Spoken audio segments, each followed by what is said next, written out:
Hello students, I welcome you all to Major HS Kalsi's Balnui Academy.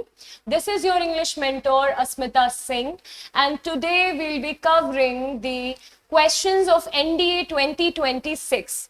Alright, so as you people know, there are 50 questions when it comes to English, right? So let's start the question paper. This set is set A that we'll be covering. So the very first questions are based on synonyms. You can go through the directions. Each item in this section consists of a sentence with an underlined word followed by 4 words. Select the word that is nearest in the meaning to the underlined word or words and mark your response accordingly. So सबसे पहले हमें देखना है इस word का meaning और इसको replace कौन सा वर्ड करेगा वो हमको सर्च करना है. तो basically we are doing synonyms. All right, similar words. The Jataka tales present moral narratives in the form of allegories. Allegories क्या होती हैं? See, there are some stories, some poems which gives moral lessons.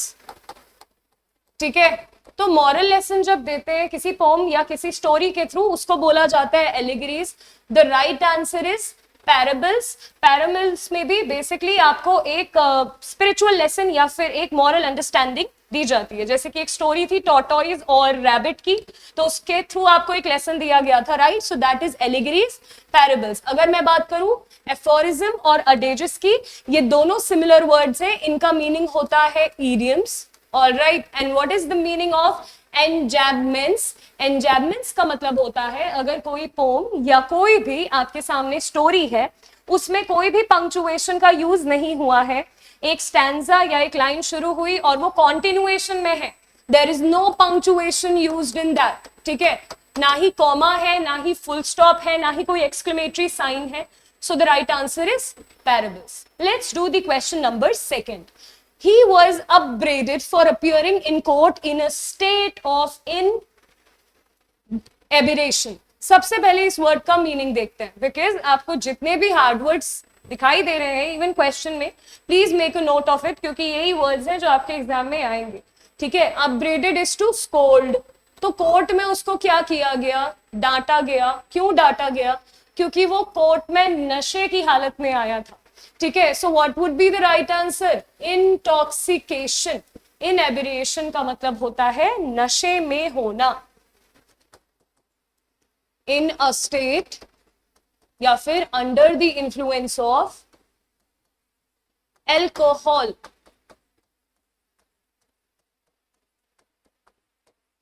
Alright, या कोई भी नशीला पदार्थ हो सकता है.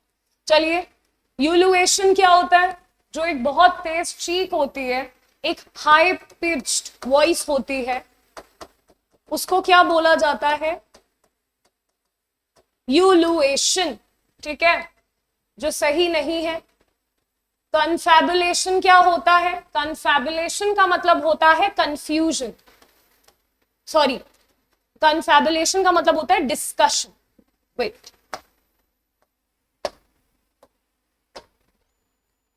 अगर कोई सीरियस डिस्कशन चल रहा है उसको बोलते हैं कन्फैबुलेशन.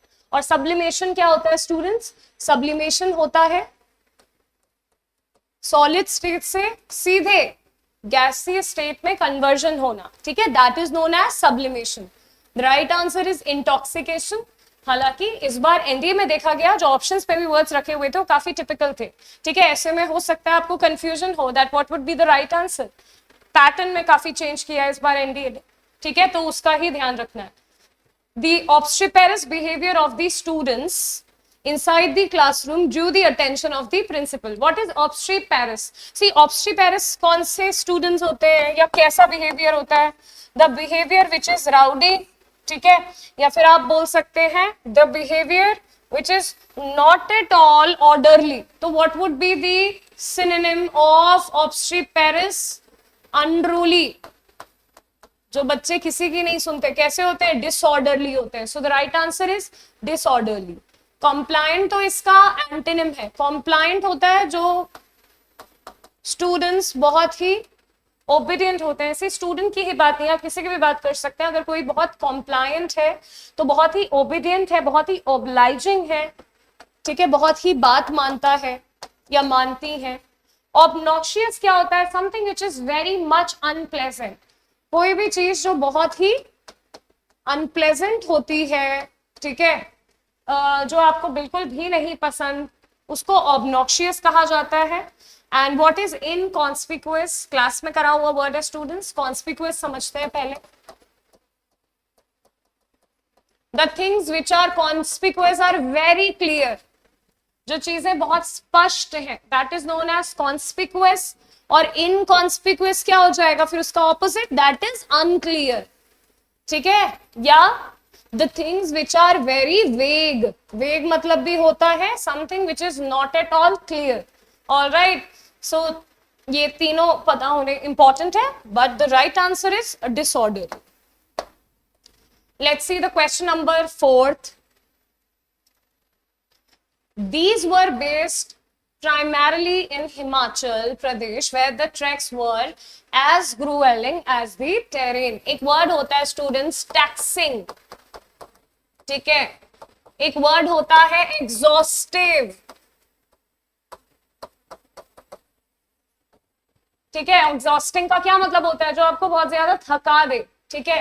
So the right answer is something which is very much tiring, very much strict, very much rigorous, ठीक है। egregious क्या होता है? something, it's a negative word, something which is very shocking. If I'm telling you about a murder and if I'm saying that was an egregious murder, that is something truly cruel or wicked, ठीक है। unctuous क्या होता है? unctuous, the people who flatter a lot, जो लोग बहुत चापलूसी करते हैं, बहुत फ्लैटरी करते हैं, बहुत ज्यादा सर्वाइल मैनर में बिहेव करते हैं, ठीक है, फ्लैटरर्स जिनको कहा जाता है, ठीक है। And ominous is the synonym of obnoxious, जो मैंने अभी आपको ऊपर कराया था, that is something very much unpleasant, okay. So but the right answer is rigorous. Now see the question number 5th. Adornment. What is adornment? See, if you are decorating probably a banquet hall or something, that means you're adoring it. So adornment means decoration. And can you see the option? Yes, it is bravo. ठीक है, तो सजावट को बोलते हैं adornment, ठीक है। subsummation का मतलब होता है classification of something, ठीक है। classification of something is known as subsummation. Colouration is, for example, मेरे सामने अगर एक पनीर है, मुझे अगर चेक करना है वेदर इट्स ऑथेंटिक और नॉट, तो मैं क्या करूंगी? I put some iodine drops into it, if it turns purple that means it's not fit to eat. So colouration दिखाई देगा ना, एक पर्पल, उसमें कलरेशन इज कलर का एक नॉन फॉर्म है, ठीक है। सो मतलब colours you very well know क्या होते हैं, और अगर नाउन फॉर्म में उसे लिखा जाए कलर्स के बेसिकली अरेंजमेंट को, उसे कलरेशन कहेंगे। इनकलकेशन क्या होता है? अडेप्टिंग समथिंग, या किसी कहते हैं ना कि स्टूडेंट्स को अच्छी हैबिट्स को इनकलकेट करना चाहिए, तो क्या करना चाहिए? एब्जॉर्प्शन ऑफ समथिंग, या इम्बाइब करना कोई चीज, ठीक है, अपने अंदर ढालना, उतारना, ठीक है। So the right answer is inculcation. No, the right answer is decoration, but I told you the meaning of inculcation. Okay. The travel company tried to identify destinations that were off the beaten track. Now, what is off the beaten track? See, now off the beaten track is something which is very remote, जहां पे अक्सर आप ज्यादा frequently visit नहीं करते हैं. So the right answer would be unfrequented, जहां अक्सर लोग नहीं जाते हैं, ठीक है, जो क्या है, ट्रैक में नहीं है, ठीक है। और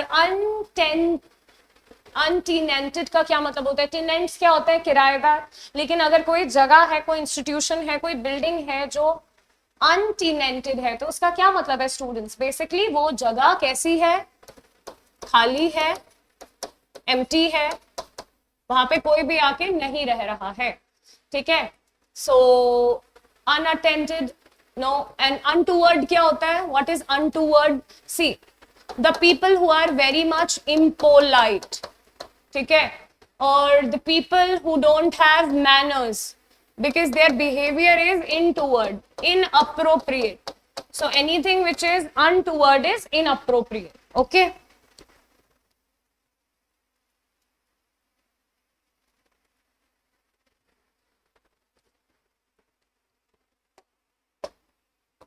Seventh, women gather in the community park on a regular basis to chant prayers for the benefit of all. See, Phillips वाले क्वेश्चन में स्टूडेंट सबसे पहले जो गिवन वर्ड्स है उसका सेंस समझिएगा. जो महिलाएं हैं वो क्या करती हैं? प्रेयर्स चैंट करती हैं.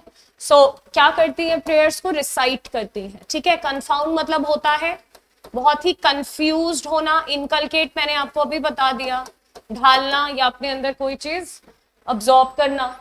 इंडाइट मतलब टू राइट समथिंग. ठीक है. किसी चीज को लिखना is known as indite. So the right answer is recite. Okay, easy था ये तो. The HR manager was able to dash. Now dash के ऊपर क्या है? यूटिलाइज. यूटिलाइज के लिए एक बहुत अच्छा सिनोनिम है हार्डनेस. हार्डनेस करना, यूटिलाइज करना, अप्लाई करना, किसी चीज को इफेक्टिवली यूज करना. हार्बर क्या होता है? जहां पे शिप्स को पार्क करा जाता है ना, डॉकयार्ड. ठीक है, ये अच्छा एक वर्ड है, क्लास में करा है. हैरैंग. हैरैंग क्या होती है? Extended scolding. वो जो लेक्चर दिया जाता है ना, आपको डांट पड़ती है एक लंबी अच्छी खासी. ठीक है, extended scolding is harangue. And what is herald? Herald मतलब होता है फोर रनर या प्रीकर्सर. जो किसी चीज से पहले होने वाली घटना होती है उसको हेराल्ड बोलते हैं. ये नाउन भी है, ये वर्ब भी है. इसको ऐसे समझिए कि विंटर्स के आने से पहले कौन सा सीजन आता है? ऑटम का. सो ऑटम हेराल्ड्स विंटर. तो विंटर को कौन वेलकम करता है? मतलब विंटर के पहले कौन आ जाता है? ऑटम. ठीक है, तो Herald. Let's see the question number 9. The oppressive pollution was noticed to have abated after the unseasonal rainfall. ठीक है, तो abate का मतलब पता है स्टूडेंट्स क्या होता है? किसी चीज को मिटिगेट करना, किसी बिगड़ी हुई चीज को कंट्रोल करना, काम करना is known as mitigate. Suppress होता है पूरी तरीके से उसका डिस्ट्रक्शन. किसी चीज को पूरी तरीके से खत्म कर देना, और पूरी तरीके से तो खत्म नहीं होगा ना, क्योंकि अगर अनसीजनल रेनफॉल हुई है तो उसकी वजह से पॉल्यूशन क्या होगा? थोड़ी देर के लिए काम, कंट्रोल, मिटिगेट हो जाएगा. ठीक है, डिसकंटिन्यू नहीं होगा, इनहांस नहीं होगा, सप्रेस नहीं. Often the context and structure of an ambiguous statement is difficult to discern. ठीक है, now see. अच्छा, one more thing. Yeah, we are doing synonyms. Okay, wait. Okay, so ambiguous क्या होता है? Anything which is doubtful. ठीक है, जो क्या लाते हैं आपके दिमाग में? हिडन मीनिंग लाता है. Cryptic means hidden.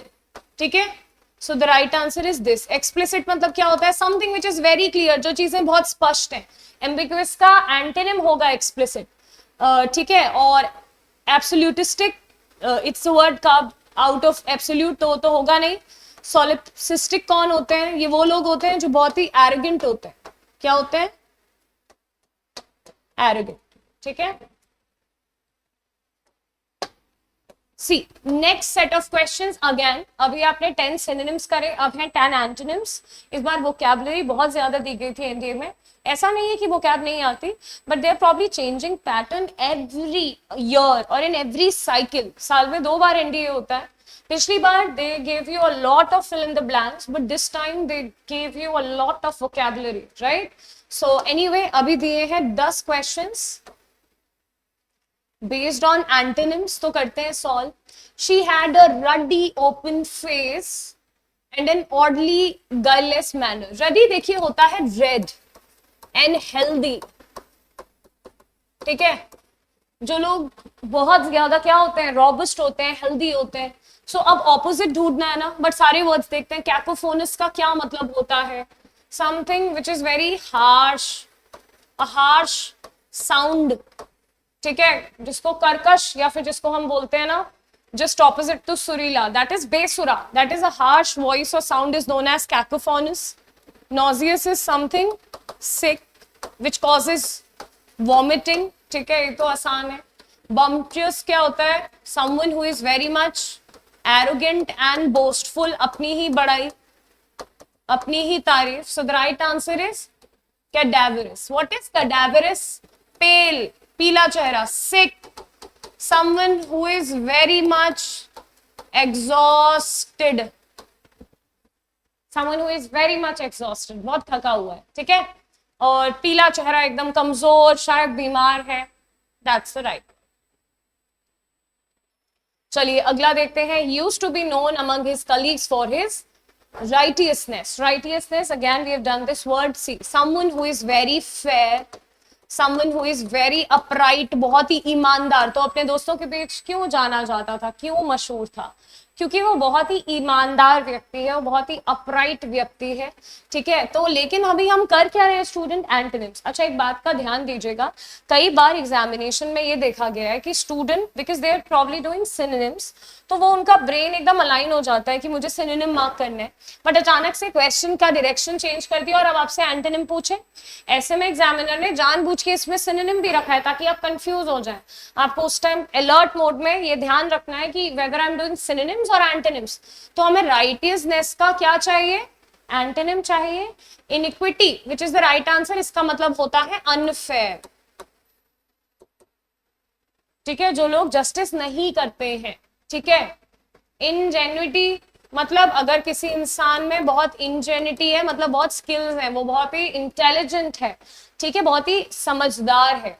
Absorptivity, which is out of absorb only, so not that important, ये तो आप eliminate भी कर सकते थे. Incredulity क्या होती है? Someone who has a lot of skepticism, जो हर चीज में डाउट करते हैं, जो बहुत फूक फूक के कदम रखते हैं, ठीक है. बिकॉज एक वर्ड है क्रेडुलस. क्रेडुलस का क्या मतलब होता है? Someone who is very naive, जो बहुत जल्दी किसी के भी इन्फ्लुएंस में आ जाते हैं, जो बहुत जल्दी किसी भी बात का भरोसा कर लेते हैं, ठीक है. चलिए let's move forward. So the right answer is iniquity, ठीक है, उसका अल्फा होगा. 13th, he found the musical rendition by the septuagenarian maestro to be listless, ठीक है. listless मतलब क्या होता है? someone who is very much exhausted, someone who is very much tired. लेकिन हमें क्या ढूंढना है? हमें ढूंढना है एंटोनिम, ठीक है. so the right answer is scintillating. अगर आपसे कोई पूछे what is scintillating, someone who is very much energetic, very much enthusiastic, okay. और wearing का तो मतलब होता है इसका synonym, that is very much exhausted, very much tired, okay. so the right answer is scintillating. Unengaging is very easy, ठीक है. चलिए 14th, the official accused of espionage was found to be disingenuous, ठीक है. सबसे पहले डिसइनजेन्युअस समझते हैं. ठीक, ये वो लोग होते हैं जो बहुत ज्यादा क्या होते हैं? कनिंग, ठीक है. जो कैसे होते हैं? ट्रेचरस होते हैं, जो धोखाधड़ी करते हैं, जो बहुत ही अनफेयर होते हैं, ठीक है. अब देखिए मेंडेशियस और परफिडियस, जो कि आंसर नहीं है. क्यों? क्योंकि ये क्या है? सिनोनिम्स हैं. किसके? इंजेन्युअस के. अब देखो इंजेन्युअस लोग जो बहुत सीधे हैं, बहुत ज्यादा नाइव हैं, बट उसका उल्टा क्या है? Someone who is very very cunning, very very clever. So the right answer is, because हमें एंटोनिम ढूंढना है. स्क्रूपुलस कौन लोग होते हैं? बहुत एक अच्छा वर्ड है स्टूडेंट, एग्जाम में आता है. Someone who is very fair, someone who is very upright, बहुत ही ईमानदार, ठीक है, हमेशा सही कदम लेते हैं, कभी भी धोखा नहीं करते. ऑलराइट, आगे बढ़ते हैं. The young are easily excitable when presented with strong emotional triggers. ये तो बड़ा इजी शब्द है भाई. एक्साइट हो जाते हैं, ठीक है, या फिर ओवरवेल्म हो जाते हैं. सो इसका ऑपोजिट क्या होगा? someone who is very calm, very poised, very controlled, very composed, ठीक है. And what is bravo? Agitated क्या होते हैं? Agitated you very well know, इसका synonym है someone who is very annoyed. What is aggrieved? Someone who is very sad, disappointed, ठीक है, जिसको बहुत कंप्लेन, बहुत someone who is very completely टूट गया है, ठीक है, बहुत सारी कंप्लेन्स है. और alarm, someone who is very much alert, Okay, so students, it's your responsibility to know the meaning of the options as well. Okay, चलिए, तो एंटोनिम्स के भी कितने क्वेश्चंस हैं? 10 क्वेश्चंस हैं. 16th is our professor was perplexed. अच्छा, perplexed का क्या मतलब होता है? baffled या befuddled, confused. लेकिन क्या हमें सिनोनिम मार्क करना है? हमें तो मार्क करना है antonym. someone who is enlightened is someone who is aware, someone who is not at all confused, someone who has basically this ability to make decisions, right? So the right answer is bravo. Effective governance seeks to optimize public resource allocation. अब optimise करना is to basically use something effectively. Harness करना, upgrade करना तो होगा नहीं, maximise भी नहीं होगा, रैशनलाइज भी नहीं होगा. All of them are positive word. ये भी पॉजिटिव है. आपको एक नेगेटिव वर्ड चाहिए कि किसी चीज को डिग्रेड कर देना. ठीक है, किसी चीज को बेसिकली सॉर्ट ऑफ उसका जो ऑप्टिमाइजेशन है उसको रोक देना, उसको उसके रास्ते में ऑब्स्टिकल का आ जाना, हर्डल का आ जाना. ठीक है, ऑब्स्ट्रक्ट कर देना. If I use this word obstruct, hinder कर देना, हिंडर रोक देना. इन सारे शब्दों का मतलब होता है अनइफेक्टिव हो जाना किसी चीज का. ठीक है students, let's see the next question. Question number 18th. The student striking audaciousness. Audacity तो मैंने क्लास में कराया है, इंपॉर्टेंट है. Someone who is very bold. In fact excessive boldness को ऑडेसिटी बोला जाता है. सो जो स्टूडेंट्स की ऑडेसिटी थी उसने किसे डिस्टर्ब किया? Long standing social hierarchies on campus. जो बहुत पहले से डीन है या फिर लेट्स से बहुत समय से किसी पद पे हैं, उनको क्या हुआ? डिस्टर्ब हो गए वो थोड़ा कि भाई आजकल की न्यू जनरेशन में कैसे ऑडेसिटी आ गई. ठीक है, सो ये तो सिनोनिम होता, ये भी सिनोनिम होता, ये भी. इंसाइटफुलनेस का क्या मतलब होता है? जब आपके अंदर क्या होती है? एक एक्यूमेन, एक नॉलेज आप डिसर्न कर पाते हो. तो ये भी आंसर नहीं है. That is timidness. अच्छा, टिमिडनेस क्या होती है? टिमिड का मतलब ही होता है someone who is very shy, someone who is very introvert. ठीक है, सो ये तो आंसर होगा नहीं स्टूडेंट्स. आगे बढ़ते हैं. 19th. There are 4 concurrent handlooms fair around the city. ठीक है, अब जो सिंपल सी बात है, कॉन्करेंट का क्या मतलब होता है? Coinciding, occurring at the same time, right?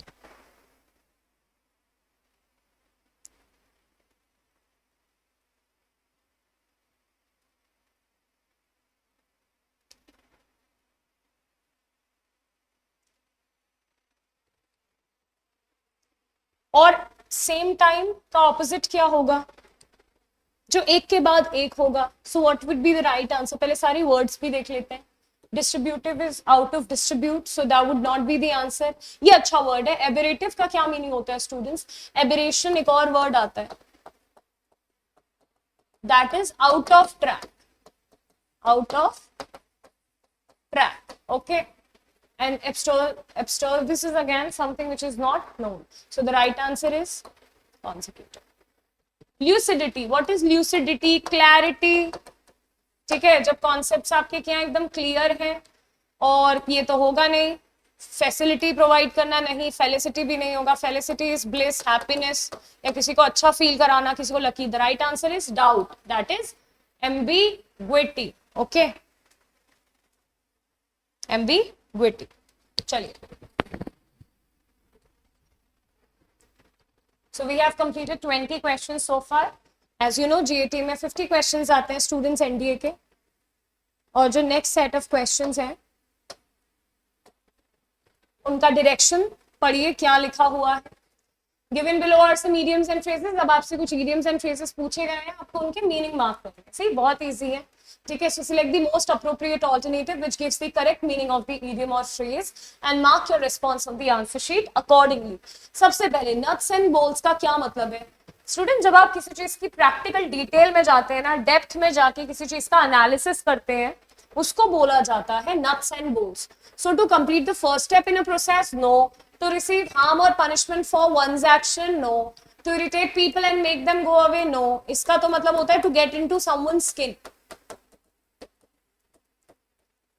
किसी को परेशान करना, to get into someone skins या फिर nerves. So the right answer is to get down to practical details. ठीक है, इजी है.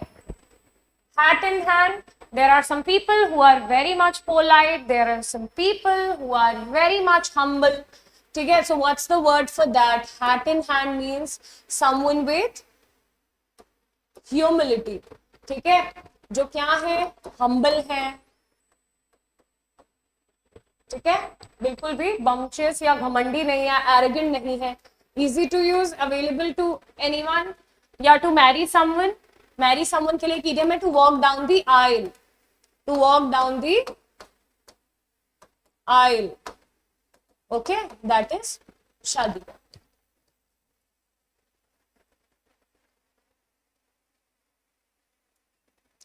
Okay, 23 straight from the horse's mouth. आप कई बार बोलते हैं ना भाई इस इंफॉर्मेशन में तो मुझे कोई डाउट नहीं है, बिकॉज ये इंफॉर्मेशन मुझे रियल सोर्स से मिली है, असली सोर्स से, ऑथेंटिक सोर्स से इंफॉर्मेशन मिली है भाई. इस आंसर की पे हम डाउट नहीं कर सकते, तो यूपीएससी की आंसर की है. So that is straight from the horse's mouth. So ready and eager to engage in an activity, नहीं, इसके लिए इडियम है an eager beaver. An eager beaver. Significantly disturbing business, no. Sudden feelings of fear and embarrassment, इसको बोलते हैं to get cold feet. So the right answer is Charlie, information from reliable and authoritative source.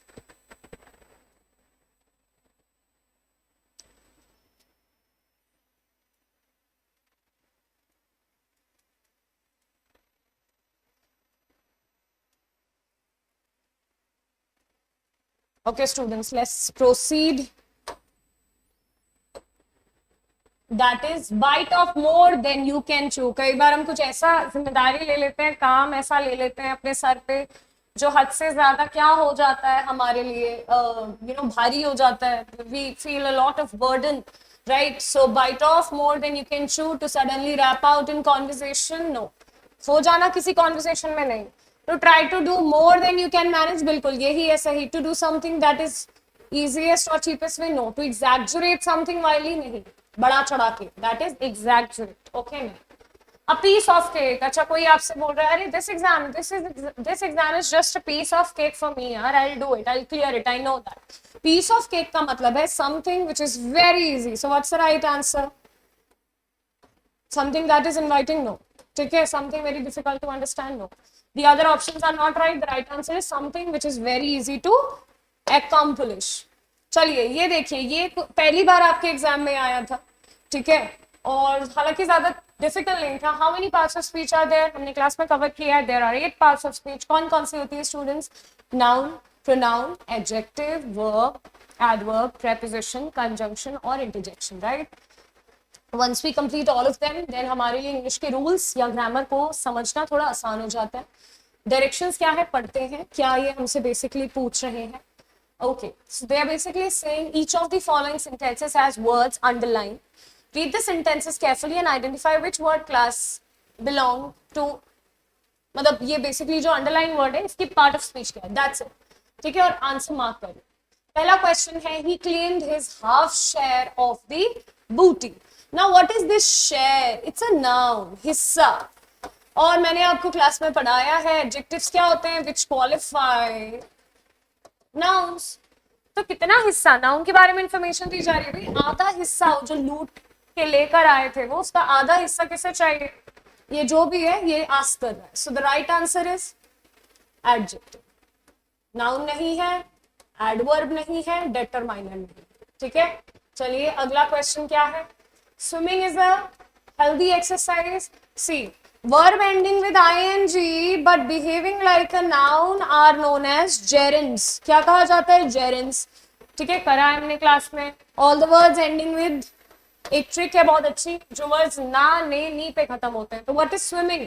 Swimming is तैरना, right? It's an act. यहाँ पे कोई action नहीं हो रहा है स्विमिंग का, rather it's an act. तो यहाँ पे नाउन है, लेकिन बना किससे है, इस वर्ब से. पीछे लगा है ing but behaving like a noun. The right answer is gerund. कुछ स्टूडेंट सोचेंगे वर्ब के पीछे आईएनजी लगा है, मेरा आंसर वर्ब होगा. नहीं, जेरंड है, एक्ट है, नाउन है. ओके, चलिए. I have told you now and again ठीक है, पहले तो इसका मतलब ही समझ लो स्टूडेंट्स। नाउ एंड अगेन का मतलब होता है टोल्ड यू समटाइम्स। ठीक है, मैंने तुम्हें अच्छा देखो, वर्ब को, एडजेक्टिव को और एडवर्ब्स को कौन क्वालिफाई करता है? एडवर्ब्स। ठीक है, मतलब एडवर्ब्स वर्ब को क्वालिफाई करते हैं, एडजेक्टिव्स को क्वालिफाई करते हैं और खुद को भी क्वालिफाई करते हैं या दूसरे एडवर्ब्स को क्वालिफाई करते हैं। ठीक है, अब यहाँ ध्यान से देखें, ये V2 फॉर्म लिखी हुई है, वो बोल रहा है टोल्ड यू समटाइम्स या मल्टीपल टाइम्स। ठीक है, वैसे समटाइम्स होता है, इसका मतलब मल्टीपल टाइम्स नहीं होता, समटाइम्स। मैंने तुम्हें कभी कभी कहा भी है कि तुम्हें इस तरीके के फालतू, ट्रैश का मतलब ऐसे तो कचरा होता है, बट वो कह रहा है कि तुम्हें ऐसी फालतू एक्टिविटीज में नहीं पढ़ना चाहिए। ठीक है, तो क्या है भाई, सिंपल सा आंसर है, ये एक एडवर्ब है, क्योंकि वर्ब को क्या कर रहा है? क्वालिफाई। कि मैं तुम्हें कभी कभी कहा भी है कि ऐसी चीजों में मत पढ़ा करो। ही सक्सीडेड बाय डिंट ऑफ। ठीक है, देखिए इसका आंसर है प्रेपोजिशनल फ्रेज। एक तो प्रेपोजिशनल फ्रेज किससे शुरू होते हैं? प्रेपोजिशन से। बाय क्या है? एक प्रेपोजिशन है। प्लस ऐसे भी आप देख सकते हैं, जो प्रेपोजिशनल फ्रेज है ना, वो किसी नाउन के लिए लगते हैं। परसेवरेंस, परसेवरेंस मतलब ये जो डिटरमाइंड लोग होते हैं ना, जो किसी भी टास्क में लगे रहते हैं, जुटे रहते हैं, इन्हीं को सक्सेस मिलती है। तो ही सक्सीडेड बाय डिंट ऑफ। सबसे पहले इस इडियम का मतलब पता है क्या होता है? इस इडियम का या इस फ्रेज का मतलब होता है किसी चीज की वजह से, बाय फोर्स ऑफ समथिंग। ठीक है, बाय फोर्स ऑफ, तो हार्डवर्क की वजह से क्या हुआ? हार्डवर्क और परसेवरेंस की वजह से वो फाइनली सक्सीड हो गया। ठीक है, तो भाई ये है प्रेपोजिशनल फ्रेज। अगर एडवर्बियल फ्रेज होता तो किसी वर्ब को क्वालिफाई कर रहा होता, वर्ब के लिए लगा होता, बट यहाँ तो नाउन को क्या कर रहा है? ये क्वालिफाई कर रहा है। ठीक है, नाउन के पहले लगा है और प्रेपोजिशंस है इसमें, तो प्रेपोजिशनल फ्रेज है। ठीक है, and I need you to return those books. Books क्या है? नाउन। ये क्या है? एडजेक्टिव। वैसे तो ये पूरा अगर मैं आपको आंसर बताऊं, it's basically possessive adjective, but ये एडजेक्टिव्स की कैटेगरी में कौन सी बुक्स भाई? Those books. ठीक है, तो ये पूरा चैप्टर हम प्रोनाउंस में पढ़ा है हमने बेसिकली क्लासेस में, या आगे पढ़ेंगे। ठीक है students, so the right answer is adjectives. ठीक है, ना ही मोडाल। मोडाल क्या होता है? Should, could, may, might, right. Determiners होते हैं articles, article A and the. ठीक है, और नाउन तो बिल्कुल भी नहीं है। नाउन तो क्या होते हैं? नेमिंग वर्ड्स होते हैं, या तो कोई प्लेस होती है, या कोई पर्सन होता है, या कोई थिंग होती है। ओके, क्वेश्चन नंबर 31 टू 35 के एक बार डायरेक्शन पढ़ते हैं। Each of the following items features one part of a sentence followed by four alternatives. कितने ऑल्टरनेटिव्स हैं? 4। ठीक है, complete the sentence by choosing the correct alternative and mark your response on the answer sheet. मतलब यहाँ पे sentence का आपको एक पार्ट दिया हुआ है, आपको दूसरा पार्ट बेसिकली क्या करना है? गेस करना है। आई not pay for the goods till he sends me the bill again. All right, until he sends me the bill again. If he sends me the bill again, देखो conditional तो नहीं है यहाँ पे, तो उल्टा कंडीशन दे दी। कंडीशन तो ये है, तो ये तो नहीं आएगा। ठीक है, सो आई विल, ये आउटकम, ये कंडीशन है, ये इसका आउटकम है। देखो, अनलेस आता है कंडीशन के लिए और अनटिल आता है टाइम के लिए। टाइम मेंशन होता तो until या till आता। ठीक है, the right answer is unless. I will not pay for the goods unless he sends me the bill again. जब तक वो मुझे वापस बिल नहीं भेजता तब तक मैं पे नहीं करूंगा गुड्स के लिए, आर्टिकल्स के लिए। ठीक है, चलिए। I did not buy it because I did not like the look of it. ठीक है, एक बार को कंसिडर कर सकते हैं। As far as I do not, नहीं, ये तो एक वो दिखाता है ना, बेसिकली एक लिमिट दिखाता है as far as, तो ये तो होगा नहीं। Anyway, I did not like the book of it, no. I did not buy it if I did not like the look of it, नहीं। It's simply making the sense। यहाँ पे reason दिया जा रहा है इस कंजंक्शन के through कि क्यों नहीं खरीदी उसने उस बुक को क्यों नहीं खरीदा, because I did not like the look of it. ठीक है, सिंपल, बहुत आसान थे स्टूडेंट्स ये। ठीक है, I sent her a bouquet of orchids. Orchids बहुत ब्यूटीफुल फ्लावर्स होते हैं, राइट। सो अब देखो, ये बहुत आसान है। I sent her a bouquet of orchids with which, object के लिए। ऑर्किड्स या बुके एक ऑब्जेक्ट है ना, उसके लिए हमेशा विद आता है। ठीक है, फॉर नहीं आएगा, फॉर तो रीजन देता है, ऑफ नहीं आएगा, ऑन नहीं आएगा। आपको बस एक प्रेपोजिशन ढूंढनी थी, with which she was absolutely delighted. ठीक है, so the right answer is bravo. अगला क्या है? You must stay inside. कब आपको अंदर रहना चाहिए? जब बारिश शुरू हो जाए। इससे इजी क्वेश्चन भी कोई हो सकता है। So where it starts raining, because it starts raining। अगर बारिश, मतलब रीजन तो कोई देने की वो है ही नहीं. You must stay inside. कब एक कंडीशन दी जाएगी ना, कब अंदर रहना चाहिए. ठीक है. So till it start trainings were no. ठीक है, when it start training simple सा है. We must wait. कब तक वेट करना पड़ेगा? जब तक. अच्छा एक बात बताइए, रेड लाइट का कैसे, unless you see the red light, नहीं, हमें कब तक वेट करना है? कब तक? जब तक हमें ये जो रेड लाइट है वो ग्रीन होते हुए ना दिख जाए. ठीक है, until you see light turn green. ठीक है, या till you see the green light, no, because you can see the green light, no. Reason की कोई वो नहीं. ठीक है, जरूरत नहीं थी बिकॉज वाले ऑप्शन की कोई जरूरत नहीं. चलिए, ये सारे क्वेश्चन क्लास में किए हुए हैं, बहुत इंपॉर्टेंट है स्टूडेंट्स. ऑल्दो के साथ बट नहीं आता. ऑल्दो के साथ येट भी नहीं आता है. ठीक है, कुछ ओल्ड इंग्लिश में आप ऑल्दो के साथ येट भी देखेंगे या लिटरेचर में देखेंगे, बट सबसे ज्यादा ऐप्ट है ऑल्डो के साथ कॉमा लगाना. ठीक है, तो कौन कौन से ऑप्शन एलिमिनेट हो गए? येट वाला एलिमिनेट हो गया. तो although it was raining, still एक बार को हो सकता है, still we had the picnic. Although it was raining we had the picnic. ठीक है, कॉमा वाला भी सही है, और कॉमा की जगह अगर आप स्टिल भी यूज करें तो ठीक है. ठीक है, but we'll go with alpha here because comma और स्टिल एक साथ नहीं आएगा, या तो स्टिल ही आता है या comma. Although it was raining comma we had the picnic. ठीक है, एंड बाकी ऑप्शन एलिमिनेट हो गए.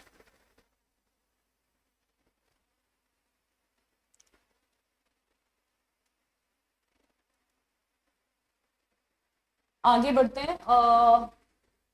When I would arrive I will call you. ठीक है, ये तो कंडीशनल है. When I arrive I will call you, simple. Conditional का ये वाला पार्ट सिंपल प्रेजेंट में होगा, और ये वाला किस में होगा? सिंपल फ्यूचर में. Simple future. Who among you has the answer? Whom तो होगा नहीं, whom amongst you नहीं होगा, यहाँ पे ऑब्जेक्टिव केस नहीं आएगा who का, who amid you नहीं होगा, सीधा who among you has the answer. तुम में से किसके पास आंसर है? सब्जेक्टिव केस आएगा भाई, दैट इज who, ना कि whom. ठीक है, अगला देखिए, मैंने कई बार क्लास में कराया है, नो सूनर के साथ हमेशा एक कंजंक्शन आपको याद रखना है विच इज दैन. और नो सूनर के बाद क्या आता है स्टूडेंट्स? नो सूनर के बाद वर्ब का इन्वर्जन होता है. ठीक है, so no sooner had he reached the station than the train left. ठीक है, तो ये दोनों ऑप्शन क्या बिल्कुल सेम है? नो सूनर नहीं. ये देखो यहाँ पे क्या है, सबसे पहले सब्जेक्ट है, फिर हेल्पिंग वर्ब है, और फिर मेन वर्ब है. लेकिन मैं कौन सा स्ट्रक्चर बोल रही हूँ? मुझे पहले हेल्पिंग वर्ब चाहिए, फिर सब्जेक्ट चाहिए, फिर मेन वर्ब चाहिए, इन्वर्जन चाहिए मुझे. इन्वर्जन ऑफ वर्ब क्या कहता है कि सब्जेक्ट के पहले हेल्पिंग वर्ब आ जाती है, और ये तब होता है जब सेंटेंस की शुरुआत एक नेगेटिव एडवर्ब से होती है. ठीक है, अब जैसे नो सूनर हमेशा दैन लेता है, हार्डली या स्कार्सली हमेशा व्हेन लेता है. तो देखो कहाँ पे है व्हेन का स्ट्रक्चर, यहाँ तो दैन लगा हुआ है, कंजंक्शन व्हेन ढूंढो. एक बार ये भी सही हो सकता है, एक बार को ब्रावो भी सही हो सकता है, क्योंकि दोनों में व्हेन है. अब यहाँ पे भी दोनों में स्टूडेंट्स इन्वर्जन चाहिए, सब्जेक्ट पहले नहीं आएगा, पहले हेल्पिंग वर्ब आएगी. So the right answer is this. Scarcely had I arrived at the airport when the plane departed. Okay, so the right answer is bravo. Easy थे, इतने कोई स्टूडेंट्स टफ क्वेश्चंस नहीं थे. ठीक है, चलिए अब क्या करना है, स्पॉटिंग एरर के क्वेश्चन है स्टूडेंट्स, बहुत इजी है. मैंने कुछ रूल्स कराए थे आपको. जैसे आप एक बार डायरेक्शन पढ़िए. Each item in this section has a sentence with 4 underlined parts labeled as Alpha, Bravo, Charlie, Delta. Read each sentence to find out whether there is an error in any underlined part. ठीक है, अगर आपको ऐसा लगता है कि किसी भी पार्ट में कोई ग्रामेटिकल एरर है, आपको वही मार्क करना है. ठीक है, सबसे पहला है project staff are working on the weekend so as not to delay the project any further. Now see students, मैंने आपको एक रूल पढ़ाया है. रूल क्या है? There are some collective nouns. ठीक है, जैसे कि committee, family, board, staff, audience, police. ये जो कलेक्शन में होता है ना, कलेक्शन में these are the words collective nouns. इनके बाद हमेशा क्या आती है? Singular verb. That's the rule. इनके बाद हमेशा सिंगुलर वर्ब यूज होती है, ना कि प्लूरल. तो यहाँ पे इज है. ठीक है, इज होना चाहिए, आर दिया है, so the error is in part A, that is alpha. अगला देखते हैं. When I saw Arnab he said he had taken his driving test yesterday. यहाँ पे एरर है. he said he took. एक रूल है स्टूडेंट, जब भी टाइम मेंशन हो जाता है जैसे कि yesterday, 4 days back, 2019, in 19th century, जब भी टाइम मेंशन हो जाता है ना तो कभी भी पास्ट परफेक्ट नहीं आती। हैड प्लस V3 क्या स्ट्रक्चर है स्टूडेंट्स, ये है past perfect tense, which is not right. क्या जाएगा, सिंपल पास्ट जाएगा। मतलब मुझे यहाँ पे V2 फॉर्म चाहिए थी, इसीलिए क्या आया, मुझे सिंपल पास्ट चाहिए था, इसीलिए क्या आया, टुक। आपने पढ़ा है ना, ये तो बहुत इजी है। टेक का क्या होता है, V2 टुक, और V3 क्या होता है, टेकन। मुझे ये चाहिए था, ठीक है, बिकॉज टाइम मेंशन हो गया था। ये रूल है टेंस का ही। आगे बढ़ते हैं।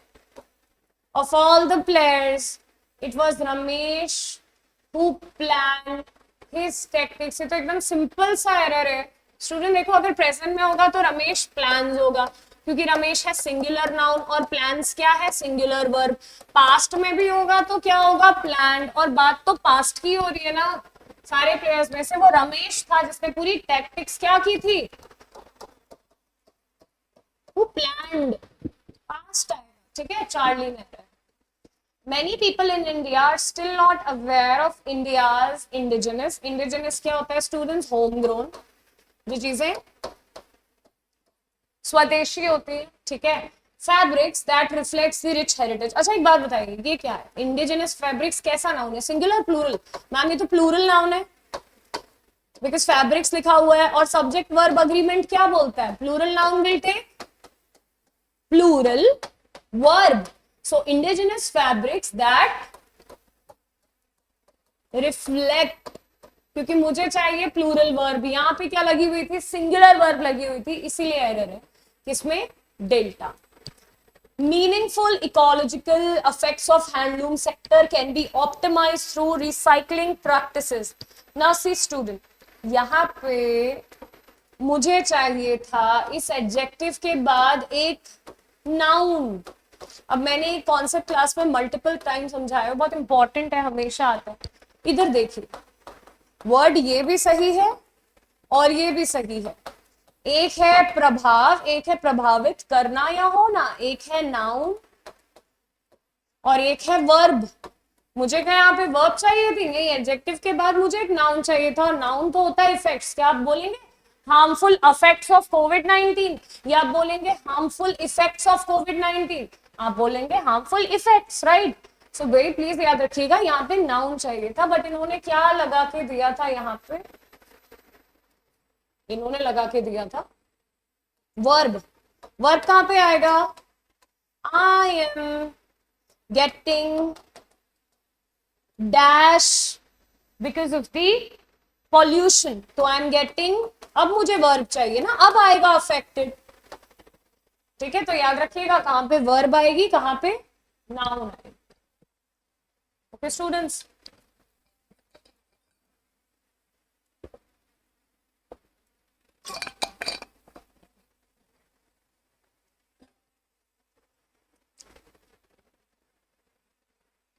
Okay now the last 5 questions. इस बार थोड़ा सा इन्होंने लास्ट में रीजनिंग का एक टच दिया है क्वेश्चंस में, ठीक है। इन्होंने क्या करा है, मतलब एक्टिव पैसिव और डायरेक्ट इनडायरेक्ट के तो क्वेश्चंस ये हमेशा से पूछते हैं, बट इस बार इन्होंने कुछ मिक्स मैच किया है। इन्होंने कहा है कि इन्होंने आपको एक्टिव की पैसिव भी दी है, they are asking whether it's right और नॉट। तो चलिए एक बार देखते हैं। एक्टिव वॉइस क्या दी है, they love that is warning and objected to all his proposal. देखो जब किसी एक्टिव वॉइस की पैसिव वॉइस आप बनाते हो ना, तो आप सब्जेक्ट को ऑब्जेक्ट, ऑब्जेक्ट को सब्जेक्ट कर देते हो, ठीक है। फिर आप बेसिकली एक हेल्पिंग वर्ब भी इंट्रोड्यूस करते हो। सारे रूल्स मैंने आपको क्लास में बताया। अभी के लिए क्योंकि मैं सिर्फ पेपर के आंसर्स आज आपको बता रही हूँ, इसलिए मैं शॉर्टकट में बताती हूँ कि क्या सही है क्या नहीं। His warnings were laughed at, बिल्कुल सही है भाई, यहाँ का जो ऑब्जेक्ट था उसको सब्जेक्ट बना दिया। His warnings, और warnings क्योंकि एक प्लूरल नाउन है इसीलिए प्लूरल वर्ब यूज की। His warnings were laughed at and his proposals were objected। यहाँ तक तो ठीक था, बट आपको इस सब्जेक्ट को यहाँ पैसिव क्रिएट करते हुए ऑब्जेक्ट बनाना था, और दे का ऑब्जेक्टिव केस क्या होता है, देम होता है। शी का हर होता है, ही का हिम होता है। तो भाई यहाँ पे तो ऑब्जेक्ट ही इन्होंने गायब कर दिया, तो ये मैं ये तो नहीं कहूंगी इनकरेक्ट है, बट इनकम्प्लीट है, बट गलत तो हो गई। Do not insult the weak, इसका पैसिव क्या सही है? You are advise to not insult the weak, ये बिल्कुल सही। तो अब देखिए हम देख रहे हैं कौन से पेयर सही है कौन से गलत है। Wherein the passive voice is correctly stated and mark your response। देखिए पहला तो गलत हो गया ना, तो ये भी कट गया। मैंने बोला ना मुझे सिर्फ एक ही सही लग रहा है, तो the right answer is Bravo, ना कि अल्फा चार्ली डेल्टा। अब एक और क्वेश्चन है based on direct indirect speech. Direct speech क्या होती है? जब जो शब्द होते हैं वो खुद स्पीकर के होते हैं। इनडायरेक्ट क्या होती है? जब उन शब्दों को कोई और यूज करता है। ठीक है, the policeman said to us, where are you going? So the policeman asked, where were we going? अब एक बहुत ही अच्छा कॉन्सेप्ट मैं आपको समझाती हूँ स्टूडेंट, शायद बहुत लोगों को ये सही लग रहा होगा, ये गलत है।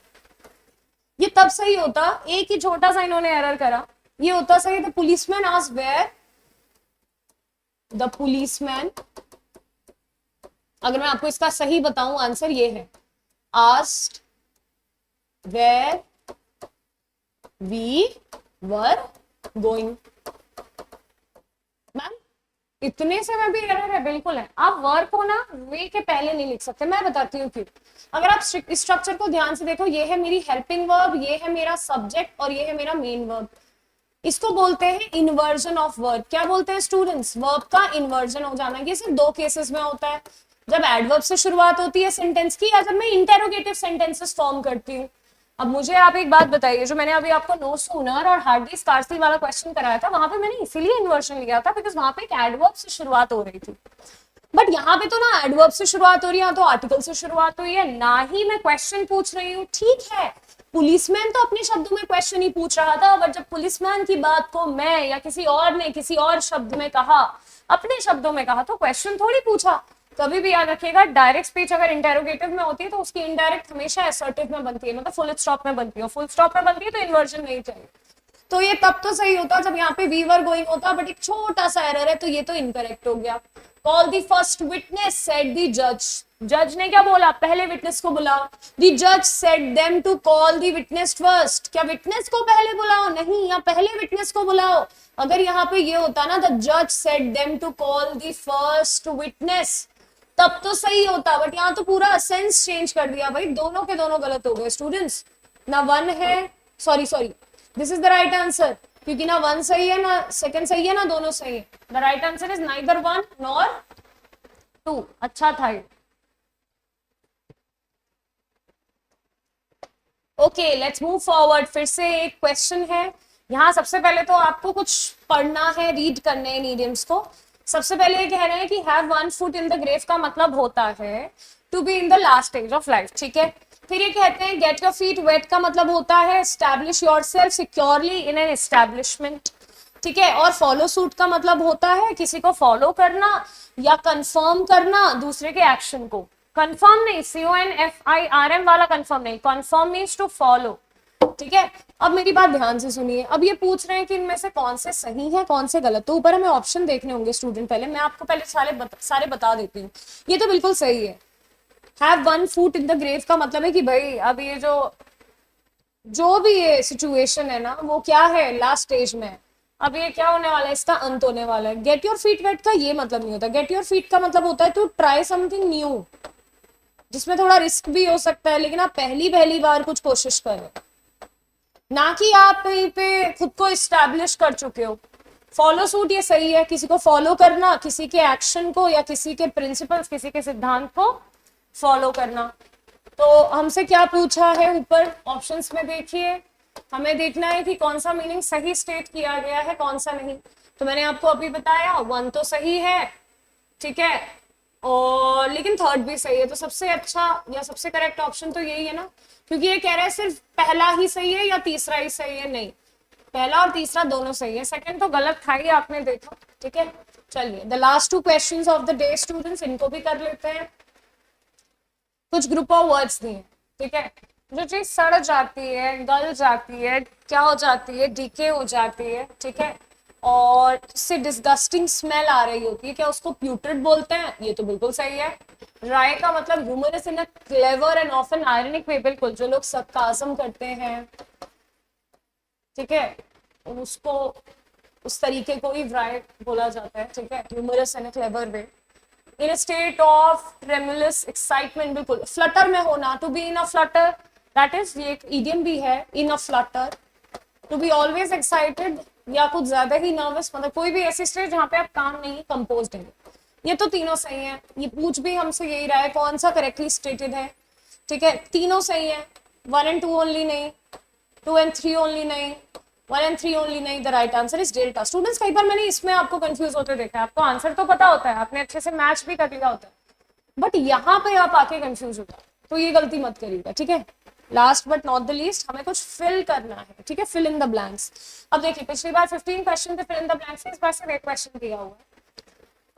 एक्स और वाई में देखेंगे क्या आएगा, आई स्पेंड डैश, अब लेस आएगा या द लीस्ट आएगा, ठीक है।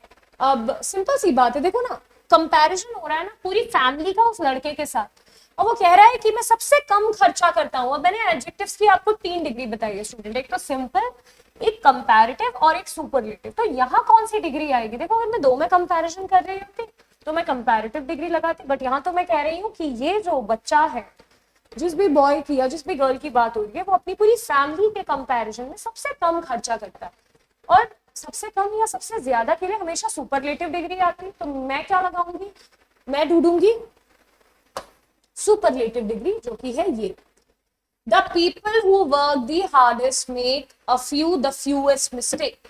अरे भाई जो लोग सबसे ज्यादा मेहनत करते हैं वो सबसे कम गलतियां करते हैं, सो दे में, क्योंकि अ फ्यू का मतलब है होता है थोड़ा, ठीक है, समथिंग।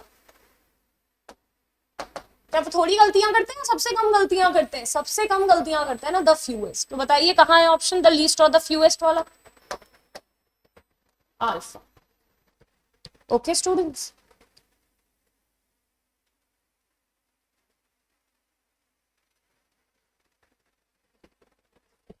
अब चलिए कुछ बातें जो बहुत इंपॉर्टेंट है इस एग्जाम की। आपने 50 क्वेश्चंस तो सॉल्व कर लिए।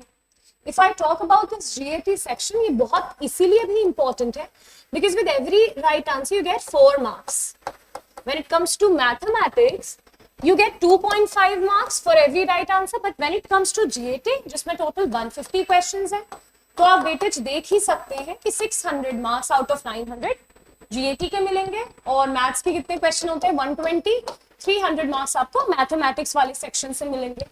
स्टूडेंट इसमें भी फर्दर बाइफर्केशन है, 50 क्वेश्चन आते हैं इंग्लिश के, और बाकी 100 क्वेश्चन किसके आते हैं, जिसमें सोशल स्टडीज होती है जैसे कि polity, history, economics, geography, science होती है, केमिस्ट्री, बायोलॉजी, फिजिक्स, और उसके अलावा होते हैं करंट अफेयर्स के कुछ क्वेश्चन, ठीक है। अगर मैं सिर्फ इंग्लिश की बात करूं, जैसे कि अभी हमने 50 क्वेश्चन सॉल्व करे, पूरा 200 मार्क का इसमें वेटेज है, ठीक है। इस बार के पेपर में कुछ डिफरेंस देखे गए स्टूडेंट, लेट्स सी क्या, ये बहुत जरूरी है पेपर का एनालिसिस। हम आपको सिर्फ आंसर्स बताने के लिए एनालिसिस नहीं करेंगे, we are doing it just to make you realise that how UPSC is changing pattern ever and an, अक्सर पैटर्न चेंज कर रही है, वो भी साल दर साल नहीं, साल में बिकॉज 2 बार एनडी होता है, एक अप्रैल में और एक सितंबर में, राइट। तो हर साइकिल में after every 6 month they are basically changing their pattern. ऐसा नहीं है कि कुछ आउट ऑफ द बॉक्स जाके डाल दिया, बट यस, जैसे इस बार जो नहीं देखा गया बट जो आता है वो था कॉम्प्रिहेंशन नहीं आए, S1 S6 के क्वेश्चन नहीं आए इस बार, ठीक है। इस बार आपके PQRS के क्वेश्चन नहीं आए, दैट इज जम्बल्ड सेंटेंसेस, जो कि बहुत स्कोरिंग हुआ करता था, ठीक है स्टूडेंट्स। इस बार एक ही क्वेश्चन देखा गया, तो मैं तो बेसिकली कहूंगी फिलहाल ना के बराबर आया, ठीक है, there was just a single question. उसके अलावा क्लोज टेस्ट नहीं आया, जिसमें एक पैसेज होता है और उसमें फिल इन द ब्लैंक्स होते हैं, ये सब नहीं आया। बट इसका ये बिल्कुल मतलब नहीं है कि हम इसको प्रिपेयर नहीं करेंगे, we have to prepare for these things only. Reason में ये आपका कहीं ना कहीं सिलेबस है, और इस साइकिल में नहीं आया तो अगली साइकिल में जरूर आएगा। अब देखिए कुछ चीजें हैं जो नई इंट्रोड्यूस की, जैसे मुझे ऐसा लगा वो कैब हमेशा से आती है, बट इस बार उसका वेटेज बहुत ज्यादा है, इंपॉर्टेंस बढ़ा दी गई। आपने देखा शुरू में 10 क्वेश्चन सिनोनिम्स के डाले और 10 क्वेश्चन डाल दिए एंटोनिम्स के, तो 20 टाइम्स 4 इज 80 मार्क्स की तो सिर्फ वो कैब आई थी, ठीक है। और अभी तो इसमें मैंने इडियम्स अभी काउंट ही नहीं करे, बिकॉज इडियम्स भी वो कैब का ही पार्ट है स्टूडेंट्स, राइट। सो पहली चीज जो आपको ध्यान रखनी है वो ये ध्यान रखनी है कि वो क्या अब पढ़नी होगी, डेप्थ में पढ़नी होगी, क्लासेस में बहुत करी, but you must have realised कि जो पूछा गया या जो आंसर था सिर्फ वो इंपॉर्टेंट नहीं है, the options that they have given probably they are wrong, but these are the words only ना, आपको पढ़ने तो पढ़ेंगे, तो vocab की नॉलेज बहुत अच्छे से लेंगे. idioms हमेशा आते हैं, idioms मुहावरों को तो हर बार अच्छे से प्रिपेयर करना है, ये vocab का ही पार्ट है. आप जितने ज्यादा पढ़ेंगे, जितने ज्यादा याद करेंगे, उतना ज्यादा आपके लिए अच्छा. कोई ना कोई क्योंकि idiom फंस ही जाएगा एग्जाम में, राइट. ठीक है, कुछ नया इंट्रोड्यूस किया गया. मैंने स्टूडेंट्स को पहले ही बोला था कि यूपीएससी जो कि सीडीएससी और एनडीए दोनों क्या करती है, दोनों का पेपर डिजाइन करती है. It's basically a national governing body जो कि आपके इन दोनों एग्जाम्स को कंडक्ट करती है. ठीक है, मैंने स्टूडेंट से बोला था क्योंकि सीडीएस में एक बहुत इंपॉर्टेंट टॉपिक है, identify the part of speech. और कहीं ना कहीं आई had this apprehension in my mind कि एनडीए में भी ये दिया जा सकता है, बिकॉज पहले सीडीएस में होमोनिम्स दिए गए. होमोनिम्स क्या होता है, कंफ्यूजिंग वर्ड्स, और फिर वो एनडीए में भी दिए गए पिछले साल. ठीक है, और सितंबर में भी और इवन अप्रैल में भी दिए गए थे 2025 में. तो इस बार I had this feeling, what if they give you recognise the part of speech and they have given you this time 5 question. ठीक है, तो एक बहुत इंपॉर्टेंट टॉपिक जो करना है that is identify the part of speech. उसमें आपको कुछ भी नहीं करना है, पार्ट ऑफ स्पीच पढ़ने हैं. There are 8 part of speech. Okay, ठीक है. उसके अलावा क्या है, स्पॉटिंग एरर्स पिछली बार नहीं थे तो इस बार दी. तो आप ट्रेंड भी आपको समझना होगा. जैसे इस बार अगर कॉम्प्रिहेंशन नहीं आया, देयर आर हाई चांसेस कि अब जो सितंबर में पेपर होगा उसमें आपको कॉम्प्रिहेंशन की अच्छे से प्रैक्टिस करनी है, S1 S6 की प्रैक्टिस करनी है. फिलअप नहीं आया तो फिल इन द ब्लैंक्स की प्रैक्टिस करनी है, सेंटेंस कंप्लीशन की प्रैक्टिस करनी है. ठीक है, S1 S6 नहीं आया तो इस बार वो आ जाएगा. स्पॉटिंग एरर पिछली बार डायरेक्ट इनडायरेक्ट के 2 से 3 क्वेश्चन थे, पर इस बार सिर्फ एक क्वेश्चन था. थोड़ा सा पैटर्न बदल दिया, मैच द फॉलोइंग. ये सिर्फ आपको कंफ्यूज करने के लिए, आप पे थोड़ा सा बर्डन डालने के लिए किया जा रहा है. ठीक है, वरना पढ़नी वही सारी चीजें हैं, डायरेक्ट इनडायरेक्ट. फिर मॉक में भी हमने कराया है, दैट इज सेंटेंस इंप्रूवमेंट. आपको करेक्ट सेंटेंस मार्क करना था. इस बार 5 क्वेश्चन आए थे, फिर से 5 क्वेश्चन आपने देखे. मतलब सेंटेंस का हाफ पार्ट आपको गिवन है और हाफ पार्ट आपको बेसिकली क्या करना है, खुद ग्रामर के रूल्स को यूज करके बताना है कि what's the other part of the sentence. ठीक है, उसके अलावा ये कुछ क्वेश्चंस तो आपने देखे ही. इडियम्स तो टेक्निकली 7 से 8 पूछने गए, बिकॉज यहाँ पे भी पूछे गए 3. ठीक है, देखिए यहाँ पे फिर से वो क्या इन्होंने पूछ ली. तो कुछ चीजों पे स्टूडेंट्स हमें ज्यादा फोकस करना है. ठीक है, ये रही वो सेंटेंस करेक्शन वाले क्वेश्चंस जहां पे आपको लगता है कि सेंटेंस कौन सा करेक्ट है कौन सा इनकरेक्ट है बेस्ड ऑन ग्रामर. ये रहा पार्ट ऑफ स्पीच रिकॉग्नाइज, ये रहे स्पॉटिंग एरर्स, और ये रहे एंटोनिम्स एंड ये रहे synonyms. With that if I talk about the difficulty level, definitely क्योंकि कुछ नई चीज इंट्रोड्यूस की गई, फिर अचानक से वेटेज शिफ्ट कर दिया गया. पहले वो कैप की उतनी वेटेज नहीं थी, अब धीरे धीरे बढ़ाते जा रहे हैं वो कैप की weightage, which is very much important. उसका ध्यान देना है आपको. ठीक है, और कहीं ना कहीं कॉम्प्रिहेंसिव स्किल्स काफी, मतलब मुझे ऐसा लगता है इस बार कॉम्प्रिहेंसिव स्किल बिल्कुल नहीं दी. कॉम्प्रिहेंसिव स्किल का क्या मतलब है, इस बार आपको कॉम्प्रिहेंशन नहीं दिए, पैसेजेस नहीं मिले, इस बार आपको S1 S6 के क्वेश्चन नहीं मिले. PQRS जो कि आपके कॉग्निटिव स्किल्स पे बेस्ड है, आप कैसे डिसर्न कर रहे हैं, आपकी कॉम्प्रिहेंसिव स्किल पे बेस्ड है, वो बिल्कुल से हटा दिया गया. तो इस बार कॉम्प्रिहेंसिव, बिकॉज इंग्लिश को ना आपको 3 पार्ट्स पे समझना है, एक तो आपकी ग्रामर, एक आपकी वोकैब और एक आपकी कॉम्प्रिहेंसिव स्किल्स. तो पिछली बार ग्रामर पे काफी फोकस था, बिकॉज पिछली बार सितंबर में 15 फिल इन द ब्लैंक्स थे जिसमें ज्यादा क्वेश्चन आर्टिकल्स और प्रेपोजिशन पे बेस्ड थे. बट इस बार वोकैब की इंपॉर्टेंस बहुत ज्यादा बढ़ा दी थी, कॉम्प्रिहेंसिव स्किल्स के क्वेश्चन बिल्कुल नहीं दिया. बट हमको तैयारी तीनों पिलर्स की करनी है, हमको ग्रामर भी करनी है, वोकैब भी करनी है, और हमको इवेंचुअली कॉम्प्रिहेंसिव स्किल्स भी करनी है. ठीक है, बिकॉज अभी नहीं आया, मैं आपको पहले ही अलर्ट कर दूं, अवेयर कर दूं. इट डजंट मीन कि अभी नहीं आया तो नहीं आएगा. It will again come. The sections which didn't come this time will again come in September. और इस बार जो है जरूरी नहीं है वो बार बार आता रहे. With that आप जरूर अपने आंसर, अपना स्कोर कैलकुलेट करिए. ठीक है, I wish you all the luck. Take care. जय.